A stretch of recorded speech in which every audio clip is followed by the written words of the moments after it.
More fun on the sea, though with Kanto being so compressed, at least the swimming parts are less long and tedious. And oh god, now my antivirus is updating, and I sincerely hope there's no lag here, because the thing with my antivirus is that when it updates, my computer slows down to a crawl, and by that I mean every computer in the province is brought down to a 1 FPS standstill. It's that bad. I can't do anything while it updates, so I hope this is going to turn out alright. So far, so good.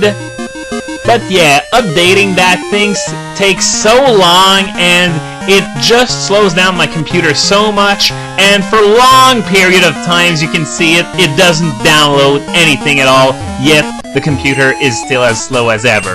So, well, we've made it to the Seafoam Islands, which are now a gym with no underlings, no puzzles, just Blaine, though this has obviously been changed in Hard Gold and Soul Silver, and the other rock that you saw there, well, there's the actual Seafoam Island cavern down there, and you can find Articuno at the end if you have beaten Blue. So, okay, now we're going to be fighting Blaine. Better have Burn Heal. Didn't he say the exact same thing in Red, Blue, and Yellow? I'm not gonna need Burn Heal because I'm going to trounce you into oblivion. And he starts out with a Mag Cargo. Are you kidding me? It's... sorry, so late in the game, a freaking Mag Cargo from a gym leader? This is ridiculous. It's probably in the top 5 most useless final forms ever, with 2 quadruple weaknesses to water and ground, and obviously that's why Suicune took care of it rather quickly. I think even if it had Bubble, and I know Suicune can't get Bubble, but I think I could have one-hit KO'd that damn thing with Bubble.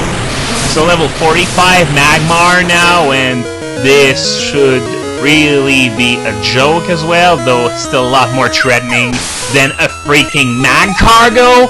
And last is a level 50 Rapidash. I know because, well, I remember that other than Blue, Blaine was the only gym leader in the game with a level 50 Pokemon or above. Well, there's no above.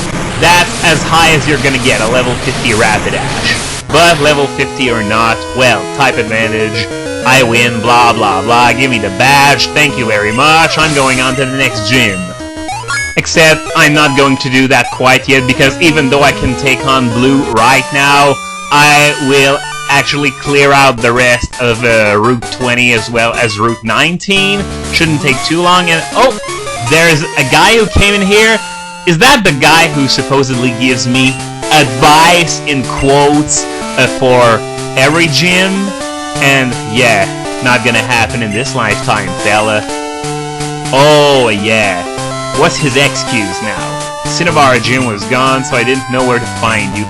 Come on, it's like, is anyone among you in the workforce yet they don't know where their job is? That's fucking useless! That guy should get sacked! And I'm not saying that because he's completely useless. It's just that, come on, he can't even find where he works, and that is the epitome of useless. Even if his advice sucks, I can sort of understand as long as he can find where he works, but he can't, so 2 thumbs down to that guy. Anyway, yesterday I was talking about Giancarlogate, and something I completely forgot to mention was why I bought that thing.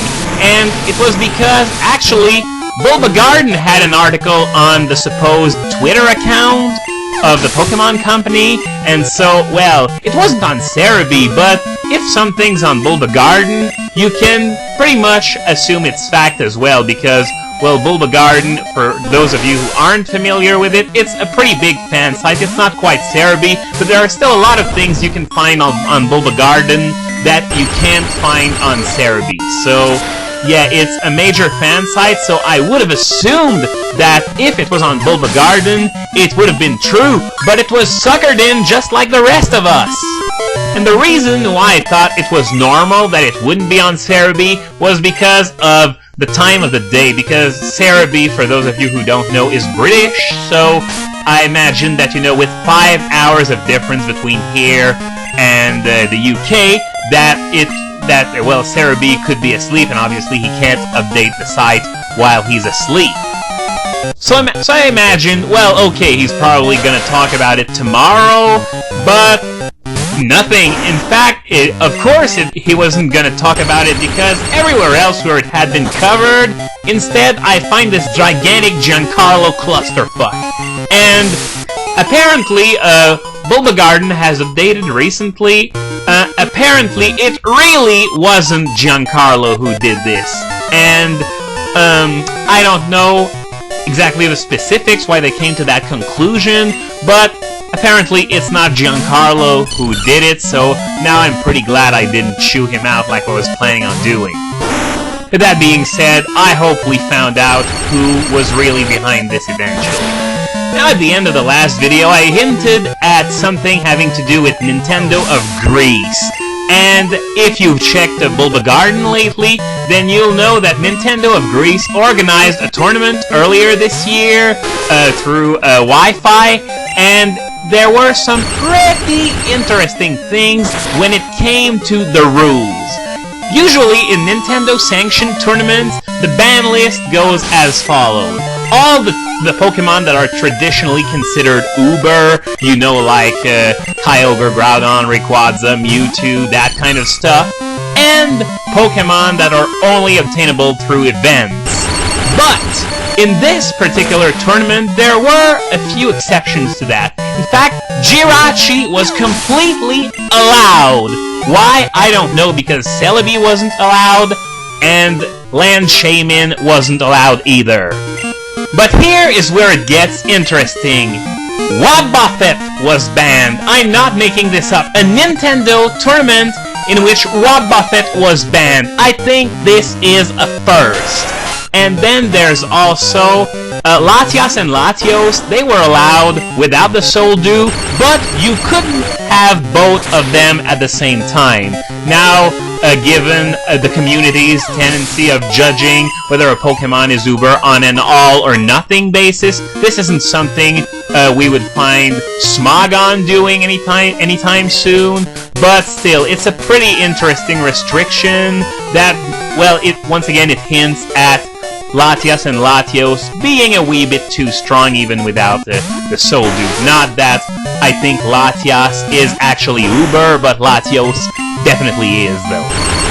And here's something else, and remember, this is a Nintendo-sanctioned tournament.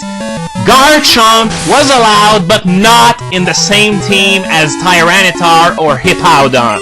That's right, they prevented Garchomp from hanging out with its best buddies. So, well, of course, Garchomp is broken for a lot more than just Sandvale, but this is the first sign we've seen of Nintendo saying, well, maybe we went a little too far with Garchomp.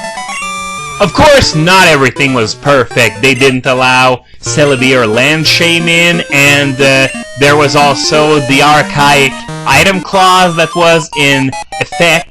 But other than that, this is actually pretty interesting because it seems that Nintendo is starting to show some attention to what the community is doing. And that swimmer here is named Dawn. Now, I'd make some kind of joke here, but it's obvious that they didn't have in mind the fact that eventually they'd have a major character named Dawn, but I certainly hope that they change her name in Heart Gold and Soul Silver, else it might be a little awkward. Alright, that's gonna be it for today. I think there are 2 trainers left on this route. I checked on the Poke Earth and there are 4 in total. And after that, I'm going to head to Viridian to fight an actually challenging battle, believe it or not.